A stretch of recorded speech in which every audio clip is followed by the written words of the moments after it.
Hello everybody and welcome back to the darkest dungeon. Na, na, na, na, na, na. Okay, so right away, I'm just going to warn you guys about something. Game audio might sound weird, and I might sound weird. I might sound a little hushed.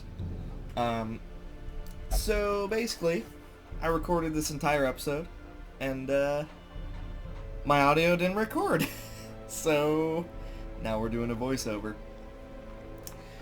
In this episode, we are going to level up some people and then take on the flesh again.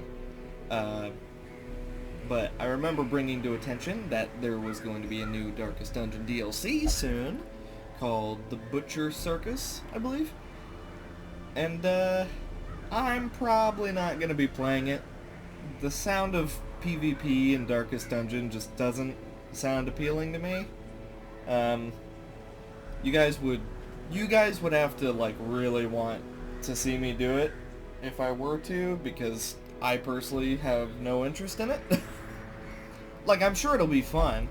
I'm sure it'll be well animated. As far as I know, there's sound effects, there's music, which the music is always great, sound effects is always great, but I'm just not very interested in it. Like I said, Darkest Dungeon against another player doesn't sound very appealing to me. But, you know, if you guys want to give it a shot, you know, feel free. But if you want me to do it, you're going to have to really want me to do it. But other than that, I made a joke about at 40 subs, I'll do a dog reveal. At 100 subs, I'll do a name reveal, even though I've already given my name a few times, but I'm not going to say it again until 100 subs. And face reveal at 500. Alright.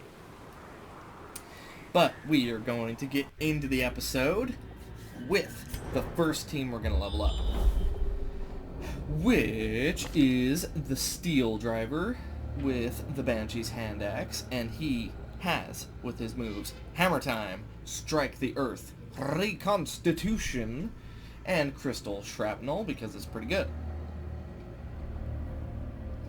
Behind that, we have the Seraph with Nibbles and Kibbles, and Potion X, just for that bit more damage. She has Vindicate, Wrath, Intervention, and Brand. Then in the third slot, we have the Torch Bearer, who, you know, you could play aggressively, but for the sake of this team, I decided to play him a bit more support with Bastion of Light, Light the Way, Divine Ambers, and Inspiring Leadership. He also has the Ancestors Map and Treats and Tasty Bites. Then, we're giving the Keeper another shot with Convalescence, Rebirth, Phantom Whale, and Sacrifice. We also have the Astral Spider Brain, because I actually saw it go off last episode, and we also have the Nido Summoning Staff.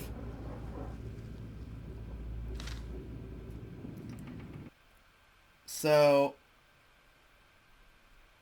I got a really good anti-crit trinket for the Sunward Isles, which I believe I wanted in a past episode, but couldn't get. However, we got it here for a random drop, so that was really cool. So, we go against this team with 3 stress dealers and then a mega tank. Luckily, our Torchbearer is pretty good at the whole stress healing thing, except they really do not like this Keeper. Like, I think they focus this Keeper more than they focus anybody else. Well, no. Throughout this whole dungeon, they really go for the Seraph. Like, I don't know what it is about the Seraph, but they really want her dead. And then that occasionally happens because she has a affliction, and that hurts. Like, she's level 0, and he's level 1 with you know, upgraded equipment, and she did 12 damage to him. That's no joke. That could kill someone. She is going to miss the stress, though, and then he's going to set up another Bastion of Hope, Bastion of Light, can't remember. Sorry I'm clearing my throat so much. I didn't expect to have to do this, but we're doing the voiceover because, hey, But basically what it does is it makes it so people get less stress and also heal more stress, I believe. And then we have a little bit of Mark synergy with the Seraph. But yeah, they're going to keep focusing the Keepers. So, moving on. We camp a bit after that, maybe 2-3 battles after. We set up a Guardian Angel, and at this point we're done with the quest, so we're just gonna, we're gonna heal. I also learned that the Torchbearer is apparently religious. Then we found another Madman box, which makes up for the Madman box that we lost.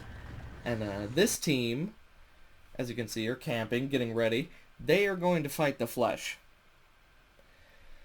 Whew, I was a bit nervous, but Bridget bleeds. Butcherbird bleeds. The Omen Seeker bleeds. And the Arbalist is going to be our healer. So we buff up. We get a bit of stress done to us because, hey, it can't be easy. Look at this. So, first of all, 2 Aegises, a regen, takes less damage, chance to absorb buff, and an Aegis. This was completely retarded. Like, first of all, 3 Aegises from the get-go is wow. But then he applies more bleeds, he has a regen, he can't be marked and gets more healing, so the regen, instead of healing for 1 every round, it heals for 2, I believe. That one takes less damage, has a chance to absorb buffs, which isn't the worst for this team, but, can really suck if they steal the Fawn's crit and damage stacking buff. But overall, the main point of this fight was bleed, bleed, bleed, bleed, bleed. So I'm going to leave you guys to the fight now.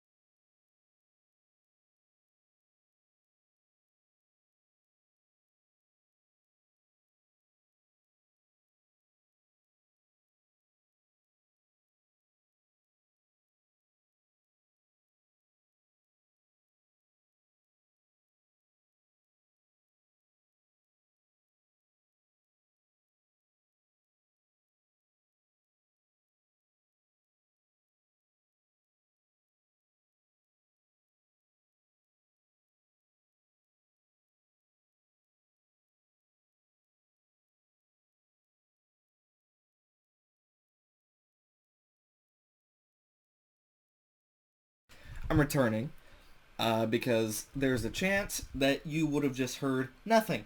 Because, for whatever reason, the one time I don't do an audio check is the time all the audio is really bad. So, basically the whole gimmick of this team, besides the Arbalist, is we are just bleeding machines. The Butcherbird can bleed 3 at once. The Fawn has a really big bleed. And then the Omen Seeker has a pretty decent bleed. But we're basically just bleeding out the boss, if you will.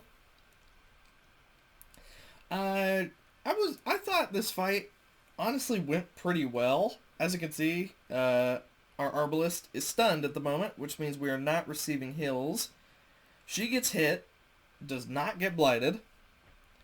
And then we're just going to keep setting up we set up the guard and the riposte here. Because I was starting to get a little worried that she would die because she's very squishy. We take 10 damage. We do not get a bleed. We manage to resist it. Set up the bleed on the heart because we can do the most damage to said heart. He's going to swap, and it's now 2 heads and 2 butts, which is not the best. So at this point, I'm debating whether I should skewer or eviscerate for a bleed, and I end up going for the eviscerate. We get a crit, we get a debuff, and we get a bleed. So pretty good. The Fawn is now bleeding like crazy though. We miss the Omen Seeker's bleed, but at this point, there's so much bleed that we basically just have to wait it out. We get a nice little riposte there just for a bit of extra damage. We're going to take 6 damage on the Omen Seeker. She's going to resist the Blight. And we are going to triple bleed. As you can see, it lands.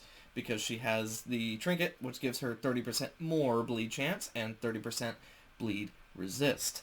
She is going to get blighted, the Arbalest. But as you can see, no one is being stress checked. People are starting to get a bit low. We're going to get a crit riposte, and at this point, he's dead. So we did this boss with basically flying colors and a very below average healer. So we're going to snuff out the torch. Fawn's going to say something cute, and we are going to beat the flesh.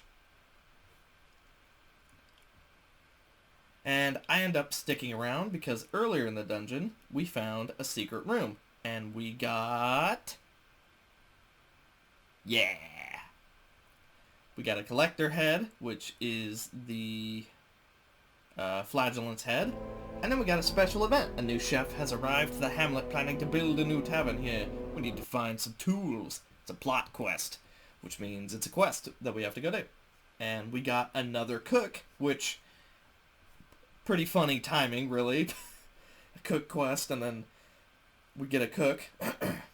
But, other than that, that's basically the entire episode. And, I cut it down a lot, as you can see. This is probably my shortest episode ever.